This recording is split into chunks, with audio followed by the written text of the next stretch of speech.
Ayan, magiging ganito mga ka-farmers po yung resulta po ng kalamansi kapag po siya po hindi inaalagaan. Ayan, magiging bukol-bukol po siya, mga sira ang bunga. Pero ang nangyayari dyan, bulaklak siya mga katibya po ng bulaklak. Pero siya ngayon, laglag naman po ng laglag dahil doon sa maninira. Kaya ang kalamansi, pagka po sa panahon po ng tag-araw na, ayan, nag-uumpisa na po ang mga sira niyan. Kaya tayo naman ay naobliga pong mag-spray dahil po sa ganyan. Sayang kasi yan pagka hindi mo siya inalagaan. Ayan, no. Dami po mga kopeldong. Halos wala siyang matino. Ito merong isang naging buo dahil niya sa pag-uulan. Nakakatrebya.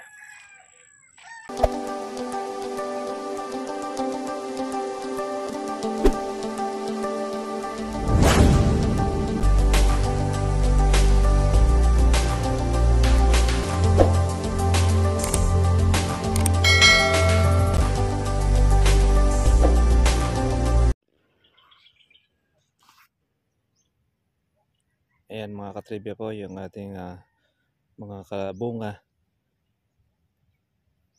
Yung ating pong bulaklak. Ayan. Tayo mga pabuka. Meron palang bubuka. Ayan. Yung ating pong mga buko. Oh, marami-rami ito mga katribya. Itong ating bulaklak. Tapos mga bunga na. Yan. Magandang hapon po sa inyo mga farmers at ito lumusong po tayo at makulimlim po yung ating panahon. Ngayon ay bukas po naman ang schedule natin ng pag-i-spray para po sa mga bulaklak at tingnan po mga katribya sa ating mga bukong maliliit. Yan. Yan, monitor po natin at ayos naman at maganda po yung kanyang pagkabilog. Sa madalit salita ay marami pong matitira nitong ating inaalagaan dahil yan ang ganda po ng kanya pong mga buko. Kapag ka po ganyan mga buo ay na 60% na ating inaabangan na hindi po siya masisira basta i-maintain lang po natin mga katribya po yung ating pag-spray dahil kung ito ay ating hihintuan yung pong ating mga bulaklak na kung saan ay pinoprotektahan yan naman po ay aatakihin naman po ng mga insekto. Ay maganda po mga ka-farmers. Kailangan lang po talaga ng alaga na mabuti.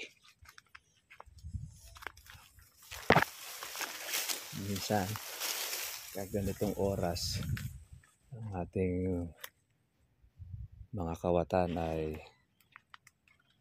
ma-target. Ito yung punggos. Kaya tinutuyo niya yung sanga ng ating kalamansi.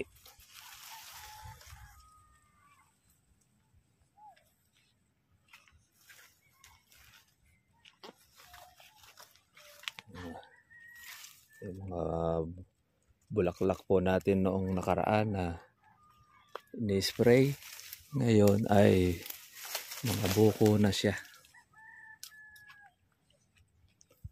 mga buo na, ika nga. Kaya maintain lang po mga katribya ang ating kalamansi.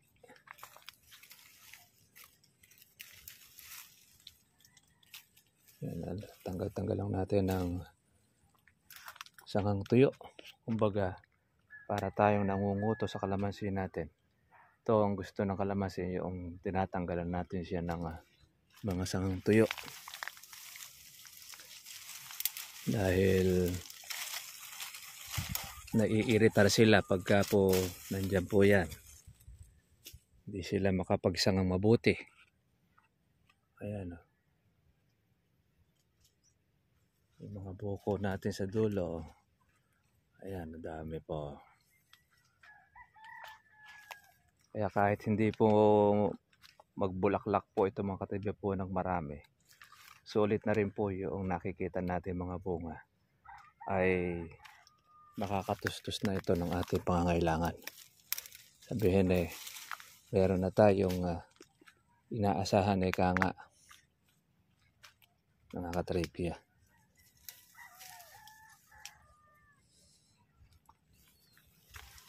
Lalo na kapag pamumulaklak pa siya ng mas marami, lalong mas maayos. Yan na yung mga buko natin. Naaaninaw na. Yung ating kalamansi. Yun na mga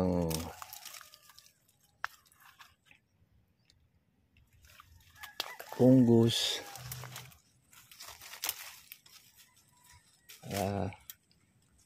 Hindi tayo mawawala ng inaalis.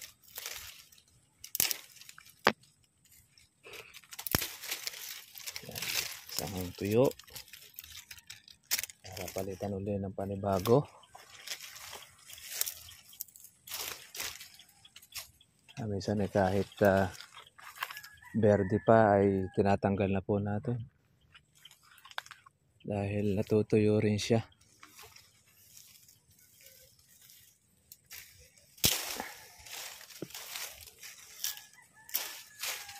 Yan o.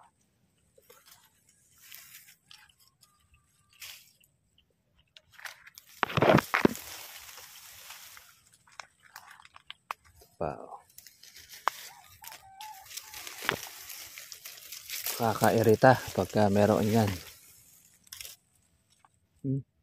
Ito pa yung kalamanda rin. Nalusutan tayo.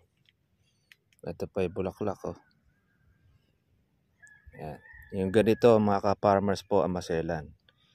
Yung ganyang kabukahan, lapitin na po yan ng mga paru-paro at ang insekto. Kapag po hindi po natin ito ni-spray, diyan pa lang sisirain na po yan ng ating mga paru-paro or iitlogan po nila. Pag nangitlog na po siya doon sa pinaka-bulaklak o sa petals po niya, habang lumalaki po yung bulaklak, makagkiyan po ay naging buko. Habang lumalaki po ang buko niya, lumalaki rin po yung uod. At pag halimbawa, sinlaki na po siya ng ganito, ayan, o yan, ng gamais, kopildong na ang inyong bunga. Ibig sabihin, kinakain na ng unti-unti ng pong mga bunga o noong putakte o paro-paro yung kalamansi. Ito, ninilaw na siya dahil yan doon sa may fungus. Ayan.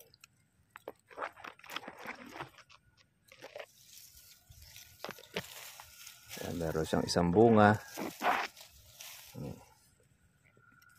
Ang ganito, hindi na po ito masa-safe. Hanggang sa matay na lang to. Kaya the best ay putol. Tayo nagbabawas ng sanga, mga ka-farmers. Dahil pag hinintay natin yan matagal, malalanta, puputulin mo rin. Ang maganda, sariwa na, putulin mo na siya. Ngayon, pagka po may bunga, pitasin natin ang bunga. Para nun, palitan ulit. Pero may possible ito na matuyo. Pero marami pang bulaklak.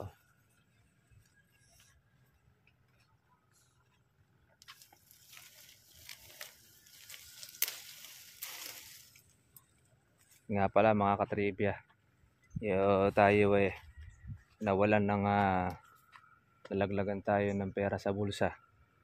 Tapos matsyempohan natin, malaman natin na yung palang ating bulsa ay butas. Nandun na tayo sa dito, kalamansian. Nagbalik tayo doon sa bahay. Tinignan natin yung lahat ng mga dinaanan natin. Wala. Kaya nagtanong-tanong din tayo doon kay nanay. Tanong din tayo kay misis. Wala rin. Kaya ginawa natin kahapon, dito tayo naglibot sa ating kalamansian.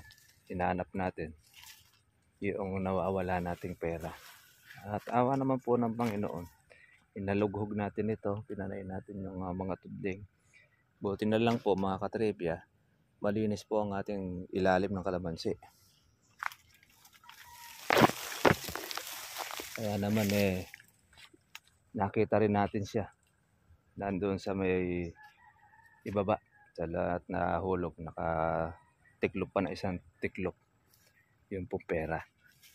At siguro kung mayroong kawatan na pumasok, ay nako, sigurado nang kaswerte ka, nakanakaw na siya, may pera pa siyang inabutan. Ayan, sa atin pa rin yung pera dahil nakita natin mga katribya yung pong pera.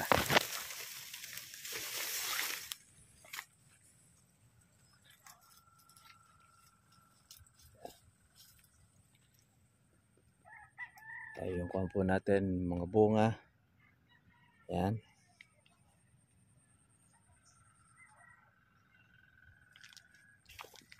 Pagka natanggal na po yung isang tuyo, ang ganda na po ng kalamansi. Berde na. Wala na siya. Isa ng mga ka-farmers dito po sa ito ang lagang madalas po na binubugbog ng kawatan. Itong dulo. Kaya karaniwan halos wala na tayong napipitas dito. Nagtitira sila noong panahon na hindi na niya maabot. Tapos yung hindi na mahagilap. Ganyan ang mga kawatan.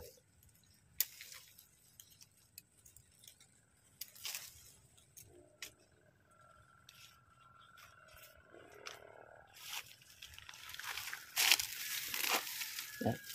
Konti na lang po yung mga damo lumabas. Bukas yan, mga nakabuka na itong ating mga bulaklak na ito. Kaya yan po ang maselan. Kung ganyan malalaki po ang bulaklak, kaya kailangan po yan ay aga po sa ating pag-spray.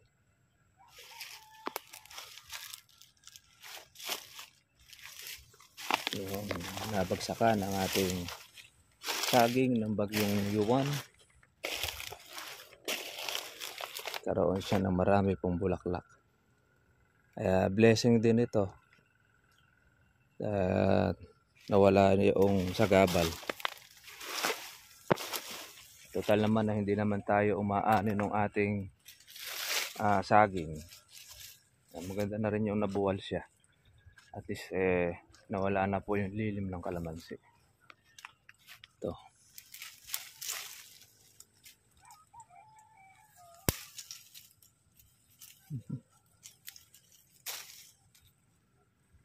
Pagka yung natusukan ng kalamansi, makirot, mahapdi.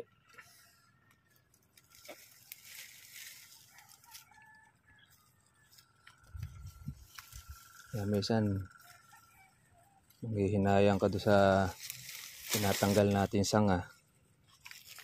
May mga bunga pang dala-dala. Pero malalanta na lang kapag hindi mo inalis.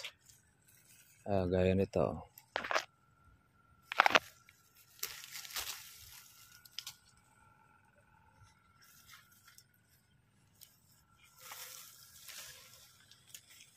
Unti siyang nalalanta dulot ng punggos.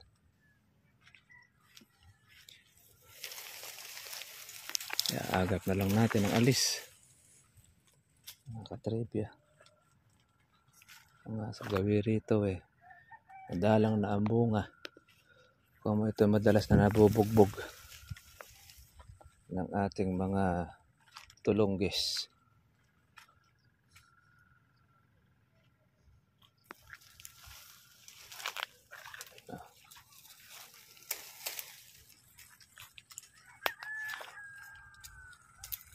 Dati-rati ay madami ito. Ngayon ay malaki na po ang ating nabawas. Ilang araw na rin, may ilang na hindi po umuulan, mga katribya. At marami po niyan na magtitigang. Dahil hindi po nagparehas po ang bulaklak ng kalamansi. Meron maraming pinulaklak, meron naman kokonti. Kaya naman yan, pagka ito ay matutubigan, iba ay maglalagay po ng abonong puti, magugulat yung kalamansi. Pag walang bunga, po-produce yan na marami pong bulaklak. Pero pagka po may bunga naman, hindi gano'ng maglalabas ng maraming bulaklak. Pero lalabasan din siya ng maraming bulaklak din. Dahil doon sa pagkatigang, tsaka doon sa abono. Yan, yung mga bukong mga maliliit natin.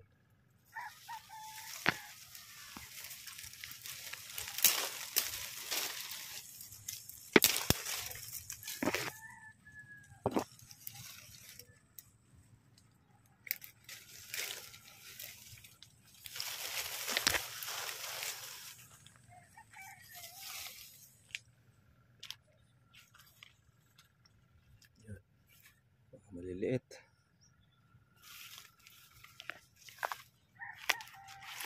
Ito, hindi pa natin ito nakuha natin ng spray. Yung kasinda mo, pulo-pulo.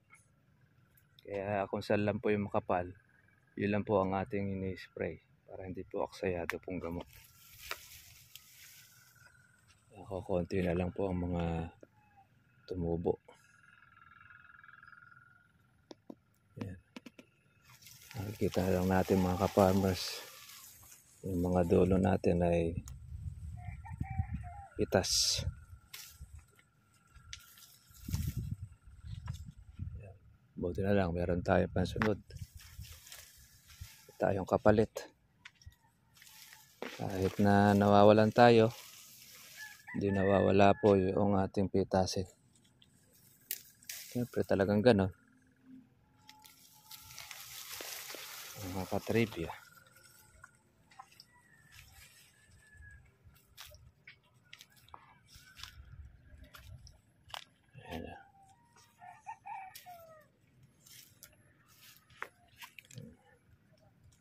Pitas.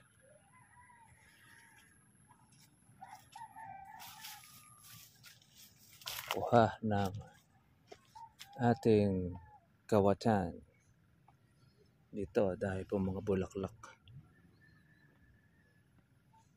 Sana all. Pagka po maraming bulaklak, malaki po ang pag-asa na marami ang maging bunga. Pero pagka kukunti ang bulaklak, mahina po ang pag-asa na dumami po ang bunga. Kasi po ang bulaklak, mga katribya, diyan tayo kumukuha ng marami pong bunga na magtutuloy. Kaya maganda sa kalamansi, marami pong bulaklak. Ang masama ay baka naman mas marami ang naging dahon kaysa doon sa bulaklak. Kaya yan po ang isa na inaalagaan ng ating mga ka-farmers, ang bulaklak. Dahil nasa bulaklak ang ikararami ng ating bunga. Pag hindi natin napagtuluyan, nasira, ayun, hindi ka aanin maganda.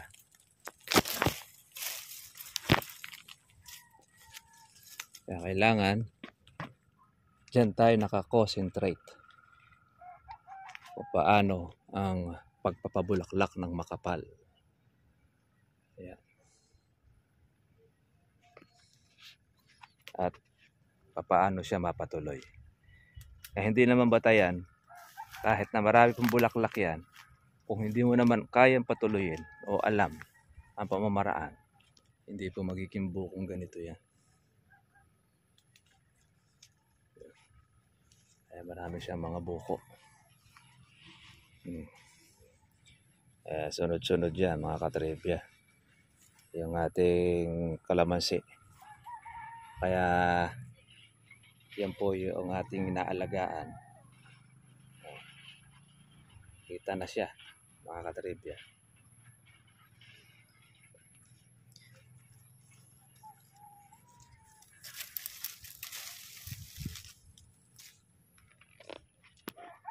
Okay mga ka-farmers, at kita na po tayo po bukas. God bless po sa inyong lahat. Ito po yung ating next video ulit. At monitor lang po tayo dito po sa ating alagang kalamansi.